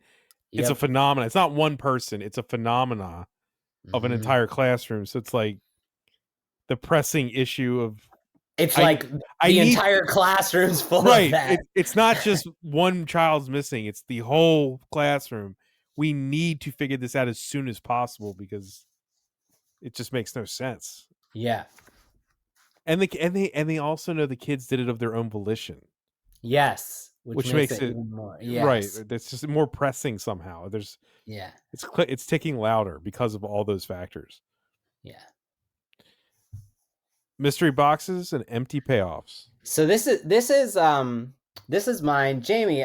We've never really talked about mystery boxes, so I kind of want to get your take on the concept of mystery boxes. We've only done one J.J. Abrams movie.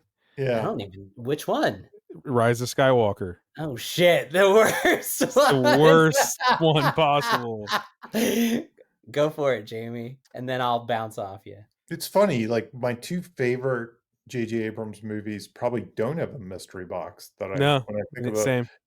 So J.J. Abrams had this idea, and I don't remember the details of it. So Jimmy, you might have to fill it in. I remember the basic. It's a famous TED Talk. Yeah, it's a famous TED Talk. I did not pull quotes from it. Yeah. And he but basically the idea is simple, is that he creates this thing he calls a mystery box, and I'm trying to remember what it's almost like a MacGuffin in some ways.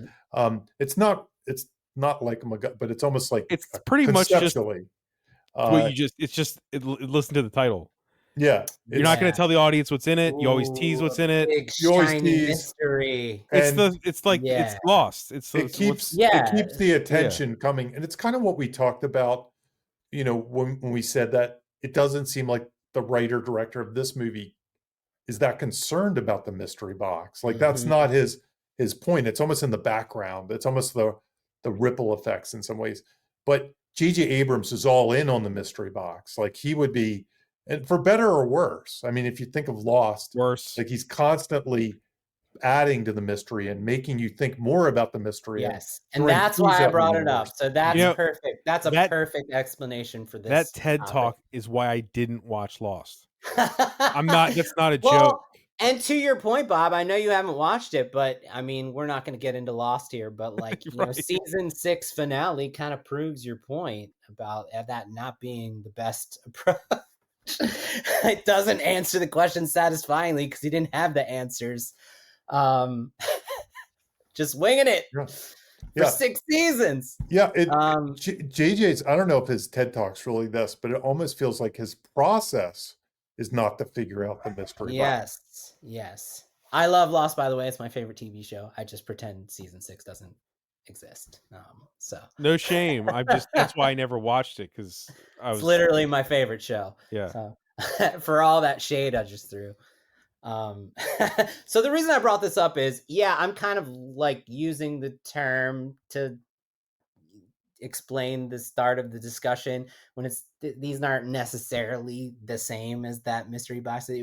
But Jamie, the way you described it as kind of like not really interested in making the answers that matter and just piling on question, new mystery after new mystery without really any concern with them being like exciting answers, and more just the excitement is about creating the questions.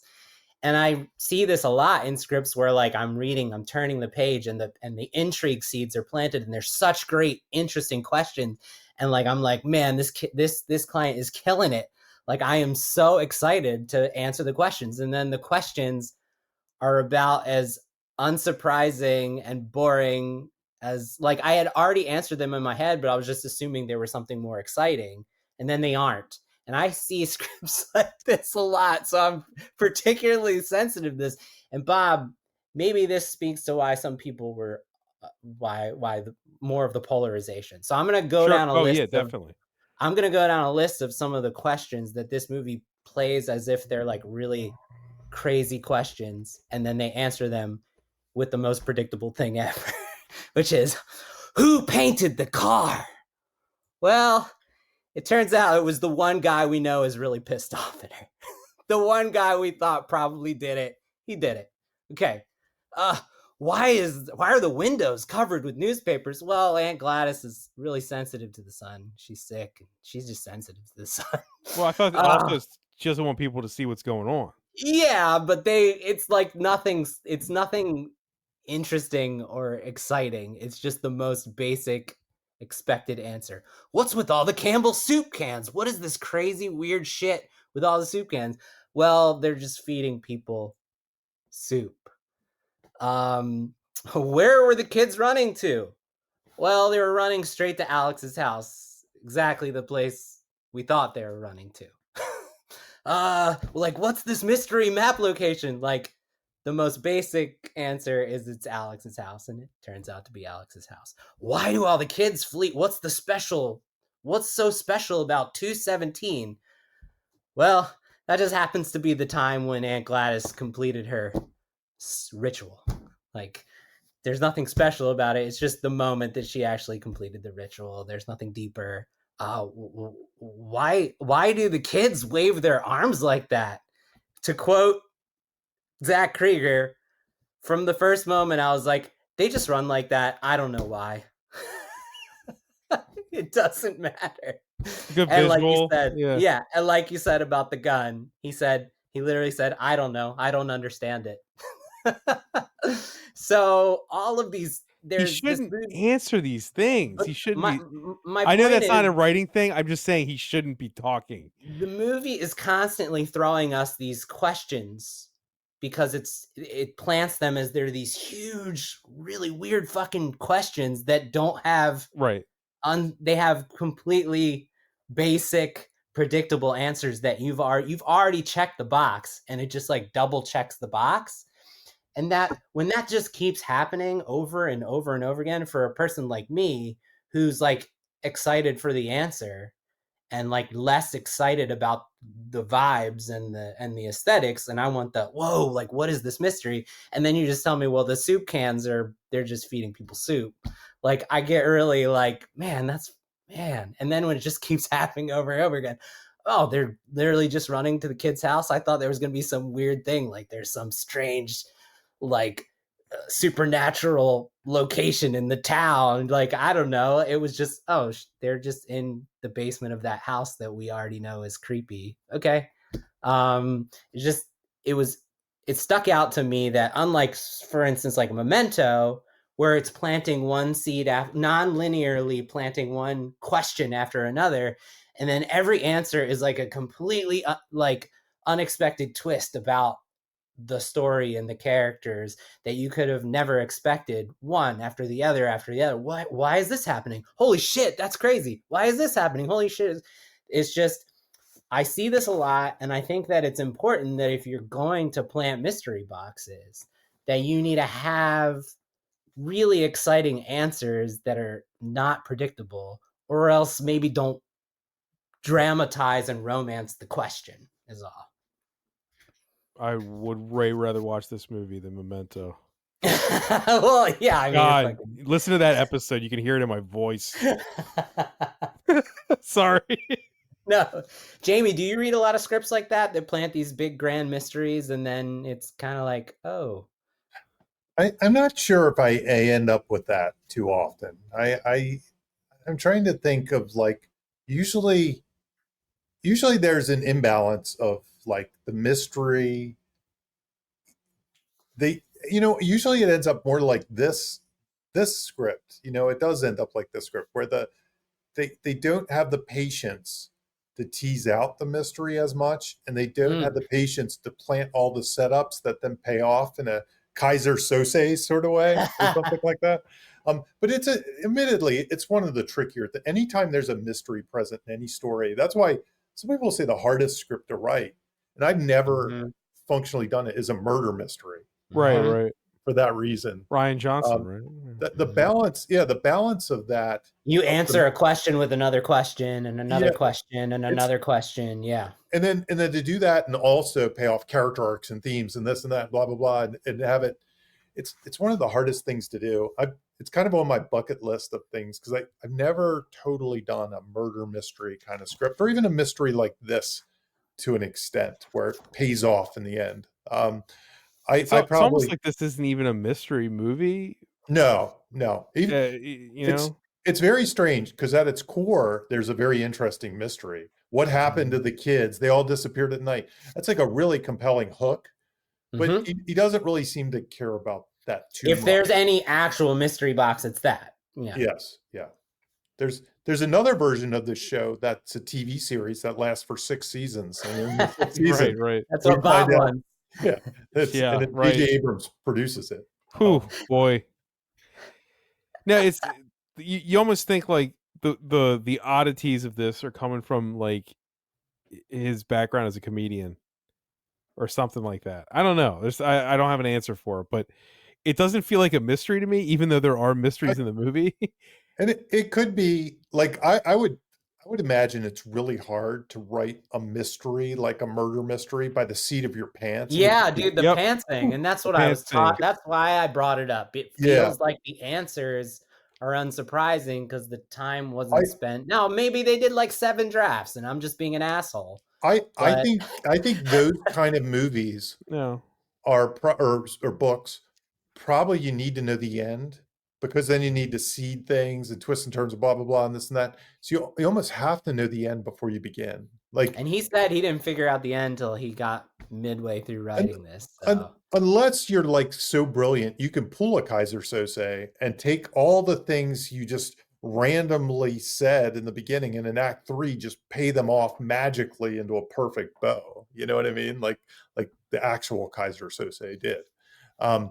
If you can do that, maybe you can pull it off. But yeah, it'd be really hard to just seat of your pants come up with a really compelling payoff to a mystery, I think. Yeah. It's a very odd movie. Okay, 2 overall whiteboards.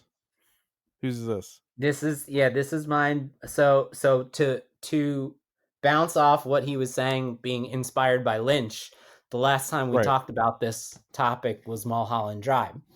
And that is like in a movie like this, in a movie like Pulp Fiction, in a movie like Memento, in a movie like Go, the story is operating on two like whiteboards of ideas, and that is what the story is, the character experience, and how the story is told. And those are two different whiteboards. And first I kind of wanted to just talk about that. Like, and Jamie, I know I challenged you before we recorded to do a log line for what the story is, the character experience. We're talking here about non-linearly. So what the characters are experiencing that we're watching. The how is how we're experiencing what they're experiencing, which is different. Yeah. Mm-hmm. Mm-hmm. And that's hard to write. You have to think about both of those things separately, and then you have to make them work together. So yeah. And it starts with the story DNA. Yeah. And the story DNA for this one, because it's really, multiple POVs, and we did this same exercise in our Pulp Fiction episode. Mm-hmm. I think, there's a couple ways you could do a story DNA for each of the characters to help you. If you're writing this, I would almost suggest you do a story DNA. You write a log line for each of the characters. If you're going to do a multiple POV, you mean? Yeah, if you're going to do, and you approach each of the storylines as a separate story. I really view these like anthologies. And I think as a pantser, again, that he is, it's an easier way to approach a story like this, because you can just think, all I need to do is write a short story, and I'm going to write the short story. And that's much easier to approach as making it up on the fly than the whole thing. So instead he could write 6 short stories or whatever it is. I don't know if it's that many. Is it 6? I don't remember. 5? I didn't count. 5? 5? 5 would make sense, Alex. I think it's 5. 5 seems right. So there's a version of this where you say, a teacher, blah, blah, blah, blah, blah, blah, blah, blah, right? But I think the real way you have to approach a story, because it is multiple, you have to say something like, and I just wrote the story DNA. The hero is the town itself, represented through 5 major POVs. And then I listed the POVs. And that's the hero. The goal, and this is and isn't the goal, but overall of the story DNA of the story and how you'd pitch it, to uncover the truth behind the disappearance of the 17 children and to understand what really happened that night. The obstacle, it's the mystery of it. The truth is hidden. It's the mystery of the whole thing, and the monster itself is the obstacle. So Gladys would be and then the stakes are the missing kids. The missing kids, in some ways you could say the stakes are the town overcoming grief, Justine getting her job back, things like that too. Mm-hmm. But overall, I think the big stakes are the missing kids, which have all kinds of ramifications for the town. Yeah. So a log line would end up being like, 2 years after 17 children vanish, a shattered town searches for answers to find them, something like that. It'd just be something. 2 years. Was it 2 years? 2 years. No, it was like 2. I'm sorry. Weeks. Is it 2 weeks? Is it 2 months? I meant 2 months. 2 months. I actually wrote 2 months. I don't know. Yeah, I think it's 2 months. Yeah. I'm not sure if it is 2 months. I don't know. I just read that, but something like that would probably be what it is. It could be 3 days for all I know. And that's your baseline, right? And then so you would have to then branch out and create. I like the idea, Jamie, that you create. If you were doing this at home with your own version, you do individual log lines for each of them, and that's where you start. And that's right. And you wrote on here, it's one step lower, but let's just skip to it. You wrote here about doing Save the Cat beat sheets or whatever it is that you use for your outlining brainstorming for each of those characters, right? And that'll get you to their side of the story. I think if you're writing one of these multi POVs, so like Go, like Magnolia, I think one of the things, and I get people, especially in my workshops and stuff, that come to me, because they usually come there with things they can't break. They've been working on for 10 years and they're trying to use Save the Cat and they can't figure it out. And usually they're like novels and it's like, oh, it has 5 POVs and this and that. And usually the answer is, it's much like how I tell people to write television seasons, is to do just do storylines. And in this case, it would be based on characters. So do each storyline, do a beat sheet, and it might be a mini beat sheet because it's a mini story. Like it might get interrupted at the all is lost, or get cut off or something. And then, I usually tell them to break it into cards and mix and match the cards. Just like save the cat out the window, throw anything. You have storylines, then just start mixing and matching the cards for the most interest, right? And it might be that like this thing did, that tell one story, then tell the next story, or it might be like Magnolia did it, where you mix the cards up. Mm-hmm. And the only thing I always suggest, the one strategy that I think all of these things use, and it's pretty obvious that it uses it, is they use like what I call black hole events. So there's some event, like there's some black hole between all these things that pulls the storylines towards it, whether it's like it's in time, there's something there. So they intersect at some point and they all come together, or at least they trip over the same events. So in this case, there's a pre-event, the missing kids. I think that's almost the prologue, and everything that comes after it.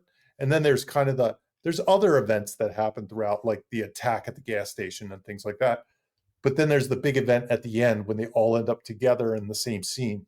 And I think that's the key. I think you got to put those big events out there, okay, so that they can intersect. Yeah. And sometimes it's just one. Sometimes it's the plague of frogs in Magnolia or something, or the drug deal in Go. Everybody's going to have to go watch Go tonight to remember. Happy Halloween. What I kind of like about this one is I think there's a couple, and whether it's a black hole or tent poles almost that you're aiming at. Yes. There are a couple in there, and you can kind of figure out where each storyline trips. That's kind of where you start, and then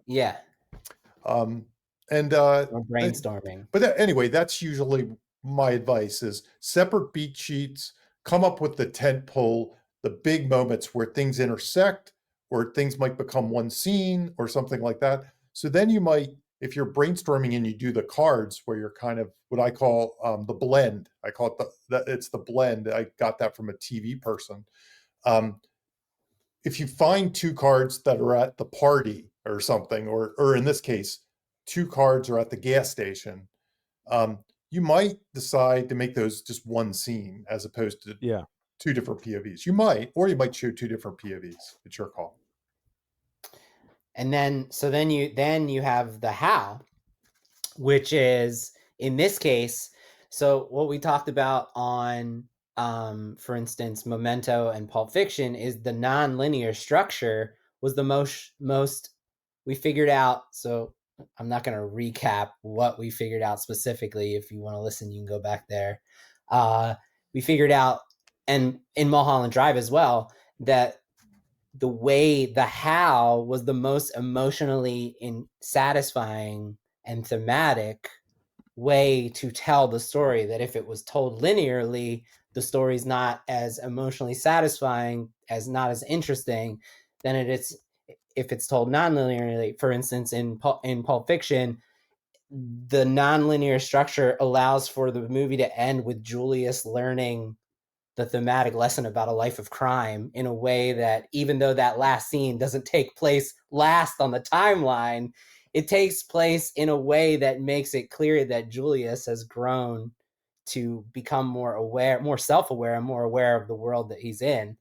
It's like he has an arc, even though that's not where his arc, his ending is, right? His big climactic moment fits the whole story well in a way that ties it up in a bow, and that if it was linear, Pulp Fiction wouldn't be as emotionally engaging.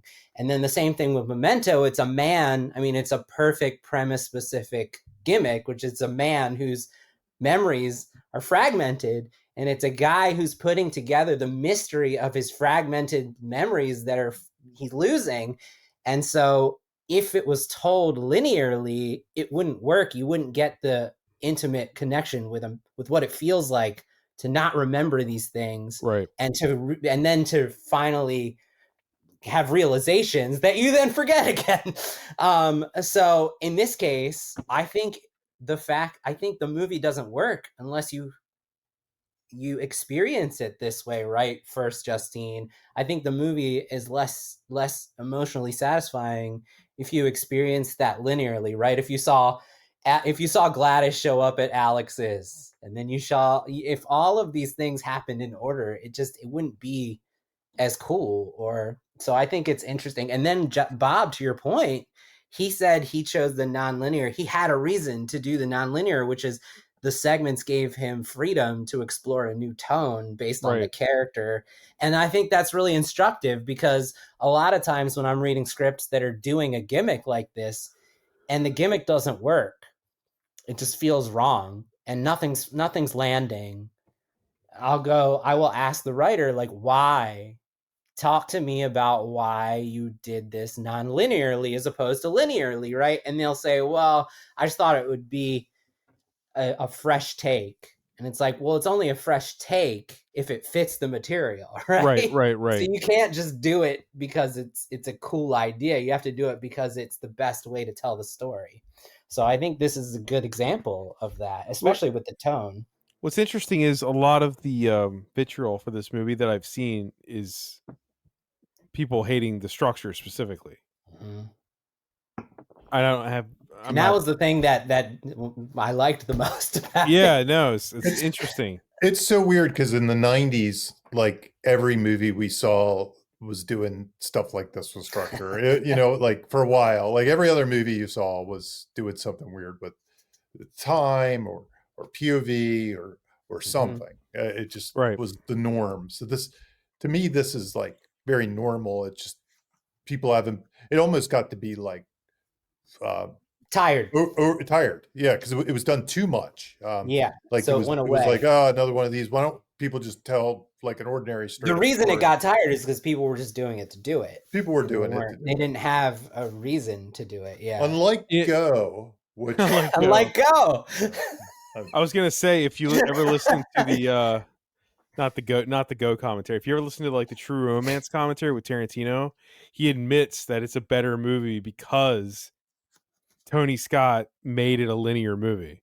Yeah. Wow. Because originally True Romance was, Tarantino, it was his out of order. So Tony Scott figured out this works better A to Z. Right.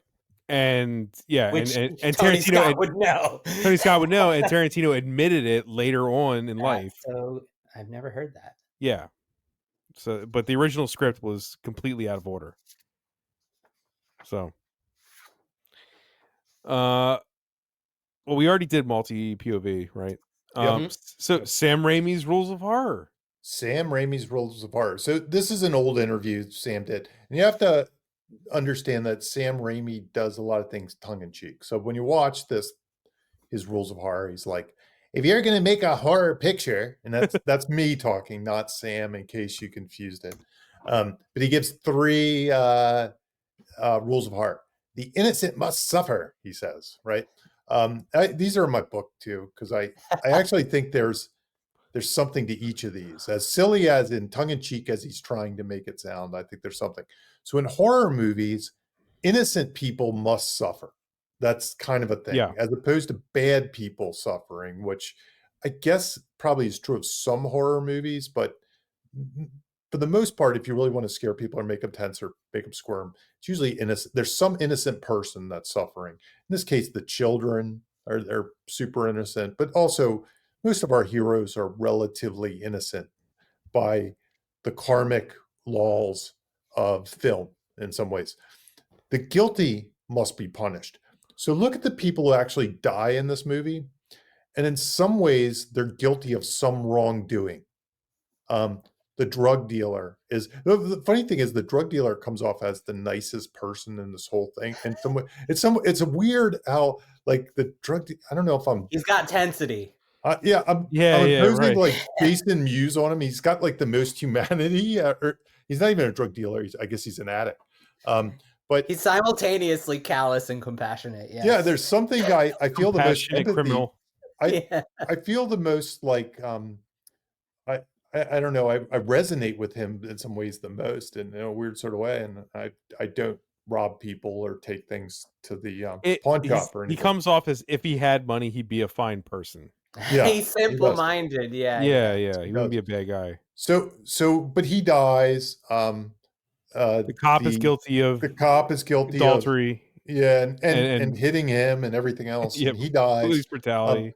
And they're the guilty that Sam means must be punished, not like the monster necessarily, even though the monster is punished in this movie as well.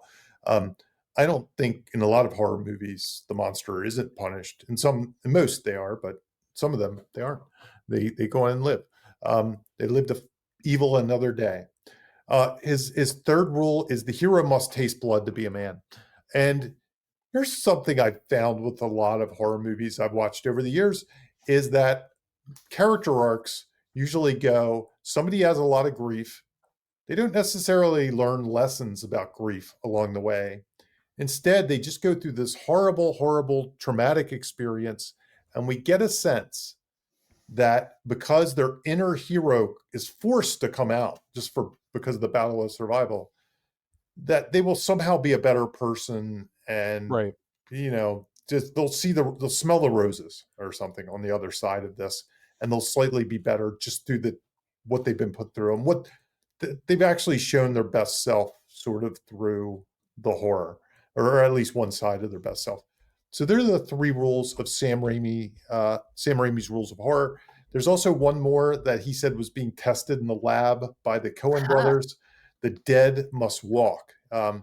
I have no idea. He doesn't know what that means. I don't know what that means. Return of the repressed, maybe literally and figuratively, depending on the thing. Yeah, I think he just threw it out there as a joke. But if you ever watch the interview, he's like, and then there's one more rule that's being tested in our labs right now, and it's from Ethan and Joel Coen. There's fine boys. They say the dead must walk or something like that.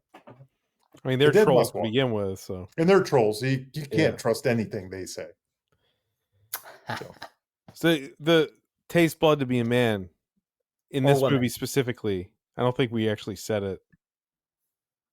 What's the example? What is your example, Jamie?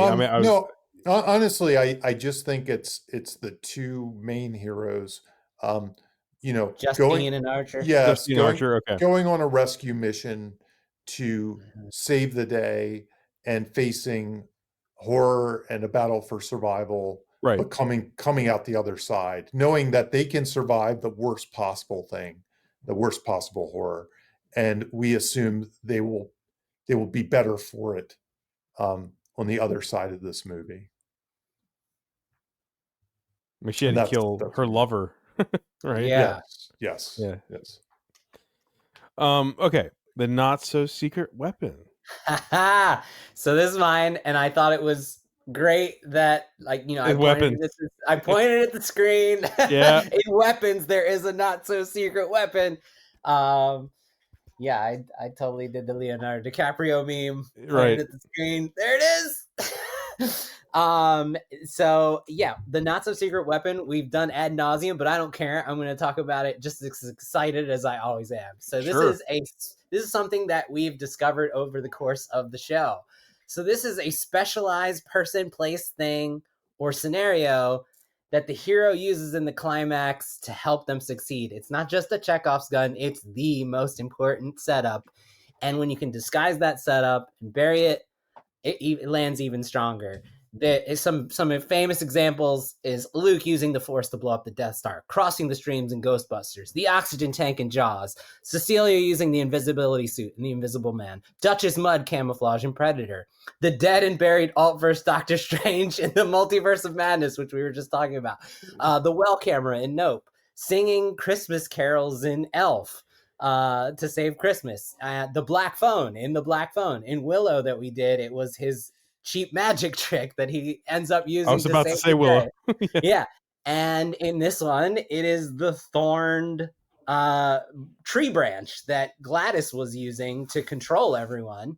And then Alex stabs himself, gets the water, takes the branch, breaks the connection that Gladys has on all of the people and the kids, and then uses that power against her, which is your classic reversal, not so secret weapon. So I just thought it was cool that for all the subversions and the efforts to move away from what we're used to, we get that.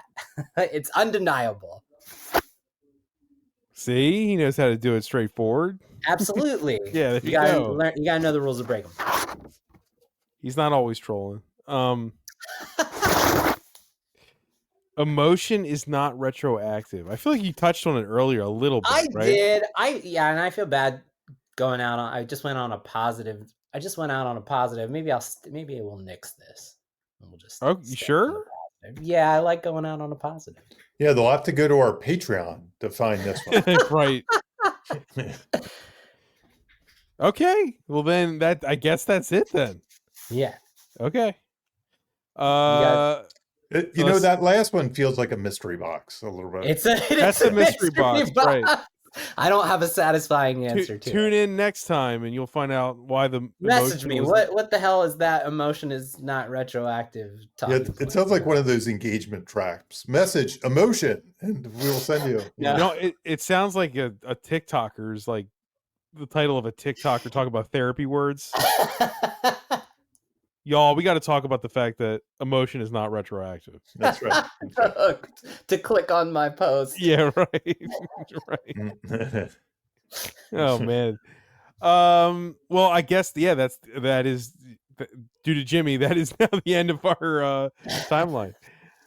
Did you guys have anything you wanted to plug? I think we haven't talked about your book. Yeah, we haven't mentioned Save the Cat Rights. No, exactly. I do want to mention my other book though. Oh yeah, so I have a novel out there right now. It's a horror novel. It's called The Haunted Girl, and my plug to you, it's like buying Bob's T-shirts or something like that, or giving somebody. I never plug those on the show, by the way. You should. They're awesome. The T-shirts are awesome. I have people tell me how funny the T-shirts are. Okay, good. Yeah, I think I know a couple of people that bought a couple of your T-shirts. Oh, nice. But so I have 2 self-published horror novels, and those are so hard to get sales for that if you want to throw me a pity buy and a pity review, it makes my day whenever I see a few sales for the week, because they're very, very difficult to get the word out because there's so many novels out there. But yeah, if you enjoy this show, think of it as that buying Jamie a cup of coffee, because while the Save the Cat stuff goes to the publisher and all that stuff, and I've been paid already for that, the few bucks, the couple bucks from my novels will go right to me. And like I said, those are so hard to sell that if you want to pick one up just as a throwing in the tip jar, to me personally, I will take your pity buy. So anyway, The Haunted Girl or Nomad is the other one. It's kind of a little bit like Alien and The Thing, which we mentioned. But I love getting any sales for those. So I'll plug those today. That'll be Jamie buried the coolness of The Haunted Girl that it was optioned by Blumhouse. Yes, yeah, it was I mean, that's relevant. We're doing a horror episode. It is. It's very different than that script, but the basic concept came from there, and a lot of the beats, the horror beats themselves came from there. But awesome. The main character shifted. It's so weird. So and Nomad also started as a screenplay right after Altered, and I optioned that one to Haxan Films. Damn. It bounced around for a while in their circles, but it never got made. So that one also started as a screenplay. Yep. Well, there you go. I think that's a good selling, pitch, especially if you're listening to this show. Yeah. Yeah, but buy a copy for your worst enemy. Or it's Christmas is coming up. Just buy them. Until you said Multiverse of Madness, read a potential Blumhouse movie in another universe. Just The Haunted Girl. Buy a copy and put it in one of those stupid libraries that are outside. Those free libraries, which I personally think one day I need to write either a short story or something. It seems like a very like the haunted. Yeah, the outdoor tome library. Of a strange tome that comes out of there. Yeah. Yeah, like the Necronomicon is in there or something. But I think the whole thing should be like the evil library, that's the public library that's sitting there. There's some story there. As the creepy door in the background. Right. Yes. Motion detected at the door. That's Motion. just Ooh, Yeah, it's there Aunt it is. That's the haunted girl. actually that I'm sitting on a Foley stage right now, and I just like to Yeah. make little sounds while we do it. It's like my hobby. Yeah. Jimmy, do you have anything to plug? Yeah, I think I'll go ahead since it's October. I'll plug the current cool thing, which is that a movie I co-wrote and co-produced in 2013, WNUF Halloween Special, is a Walmart exclusive Blu-ray with its sequel Out There Halloween Megatape, which I was not part of, but it's still cool that they're together. And Bob did some work on WNUF Halloween Special, and Jamie helped write the story on WNUF Halloween Special. So all three of us were involved in this thing. It's still, there's a lot of, I can't believe that people actually care this much. It's really cool, but there's a lot of like people talking that it's sold out, and that's not true. The reality is it's most of them are sitting on pallets in trucks at Walmart that haven't been opened yet. So the way that the system works, some of them might not even be on the shelves until November, even though they're sitting there at Walmart. And so it's not sold out, not even close. And I learned that they're also going to be in the over 1,000 locations in Canada as well. So if you're a Canadian listener, I have no idea what the region code is on these discs, but I'm going to assume since they're selling them in Canada that it's region free. So it's really incredible. It's really cool. Like recently, this wasn't even in the video. I made a video of holding a Walmart receipt that because I went to Walmart to buy craft services for WNOF Halloween Special filming. But recently I actually went to the very Walmart where I bought the shit from, and it was there. So that was just like surreal, and it's really cool. So check that out. And yeah, the second thing is we have a second Fright Rags merch line that's going to be officially announced any day now. Two new shirts, and they're really cool. So both of those things are really crazy, considering we made the movie for like $1,500 and mostly volunteers. It's just, I'm really grateful. So yeah, check that out. Yeah, the one thing that we never, because you mentioned it on the show, is I remember when you guys were making it, you're doing it the way you guys talked. I don't know if Jamie remembers this, but when you guys talked to me about it, you were just like, yeah, it's just something we're doing for fun. If no one ever sees it, who cares? Yep. And of course, that's the thing. We thought the movie that we were in pre-production for Call Girl of Cthulhu, which is our biggest movie. There's 200 cast and crew. There's 185 effects. Like, it literally almost killed me. So we were in the intense pre-production of Call Girl of Cthulhu while we were making WNUF. So we absolutely we took it seriously, but we just didn't think it was going to be the thing. I remember I'm observing it from like kind of the side a little bit here, and I was like, everyone was like, "Call Girl's the thing." That's the, and then 10 years later, it's like WNUF. What's weird is I was talking to Chris a lot about stuff back then and just theorizing. I kind of always thought that idea was that had the possibility for the kind of legs it had. I always was kind of a believer that was going to be a thing. It had the potential. Now, a million people make something like that then do nothing. You know what I mean? Right. It never goes anywhere. And this had the potential to do that if you guys didn't kind of push it and keep doing things with it. But almost like kind of, to the discussion of weapons, when you do something that's kind of super unique that nobody else would do, but you kind of know that you would love it and you would get it. You know what I mean? Like you'd be the first person put your love and heart and soul into it. Yeah. Then they're the things that have a potential to be these things that kind of outlive their. It's always always the thing you think that no one's gonna really care about. Yep. Always. But I think my most successful short is the one that me and my buddy were like, nobody wants to watch this. It's you know what I mean? It's always the thing that you're just like, I feel like there's two elements. One, like nobody else probably would make this, or very few people. Or only right. But two, it would be your favorite movie. You know what I mean? And if you can somehow find a way to find both of those elements, I think those always have the most potential in some ways, whether it's a spec script or a movie like this or just any type of creative thing. Yes. Because you know when you think it would be your favorite thing, and this is what I think Jimmy and Chris have found out over time, it is some people's favorite. Like right. It's not everybody's favorite thing. It's not my mother's favorite thing, but there are enough people just like you out there that have the exact same feeling. And like Weapons, it's our most polarizing thing. Like there are people who hate it. 0 stars. There would be people that watch it and say, "This isn't it? the movie. This is not my definition of a movie." Why these commercials? There's all these commercials. This fucking thing. Yeah, but it makes sense. It makes total sense to me, and not even in retrospect. Like, not that I would have predicted that this many years later we'd be sitting on a podcast talking about it. In the same realm as Go. No, I'm just kidding. That's why I brought it up, because I just remember the sentiment of making that versus Call Girl, which was like is like manifest destiny of filmmaking for everybody involved. And I think it's a good movie. I'm not insulting it, but it's not what WNUF is. Yes, now. has become. And has become.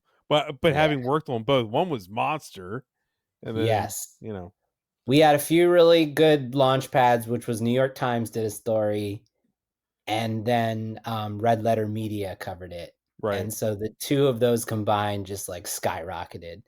Yeah, and if Red Letter Media wants to review our podcast, that'd be great. Jamie's movie was covered on Red. Both of us have had a movie on Red Letter Media. That's fucking crazy. Yeah, more people have seen the Red Letter Media thing than has seen my movie, Two Front Teeth, by far. By far. So I have to make a movie that Red Letter Media shits on, basically. Yeah. By the way, Two Front Teeth is coming out this year too. Yeah, right. Two Front Teeth. Check that out. Error 4444. We're just selling the shit out of our stuff. That's right. Fine. Be ready for this Christmas. Bob, you got to plug your new short, man. I did last time. I do it again. It's so good. Okay. Go to my YouTube channel. It's at Thundergrunt Bob on YouTube. Soothing Family Landscapes. You just watch it, and like I said last time, just be like, why didn't Adult Swim hire me 15 years ago? I don't know. I love it, Bob. Thanks. Love it. I appreciate it. Also, I've never plugged my t-shirts here. It's just something I do for fun every week. I release 1 to 4 t-shirts every week.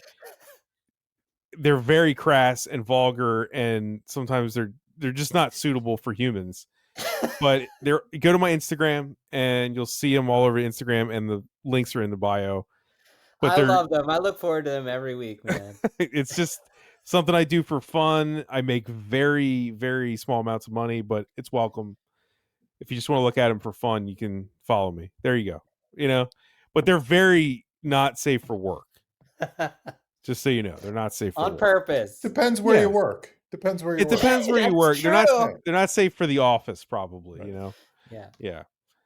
But and if you made it this far and you've listened to all this, text us with a emotion is not retroactive, and we'll send you a special prize. Also, no, we won't. Send us. Just do it anyway. Jimmy, what's the email? Oh yeah, we've been bad about this. It's writersblockbusterspodcast@gmail.com. I've been slacking on the questions, and I apologize. But we're adding them up. Maybe we'll do another questions episode. We had a long hiatus. Yeah. We're still rusty. We're getting back into it. Yeah. writersblockbusterspodcast@gmail.com. Yeah, we will get on your questions. And remember, they can be questions about anything. Yeah, dude. You want to just ask Jamie to list things? You can ask him. Well, I also love listing. Oh. I also love listing things. So if you guys, what are your top 10 favorite vampire movies or some crap? Go ahead. We'll do it. I'd be down with that. Yeah. That's fun stuff. Lost Boys, #1. I'm already doing it. Shit. They're showing Lost Boys at the Rotunda on Sunday. Fright Night, #2. Damn. Fright Night would probably be my #1. Yeah, I could go either way, but I don't know.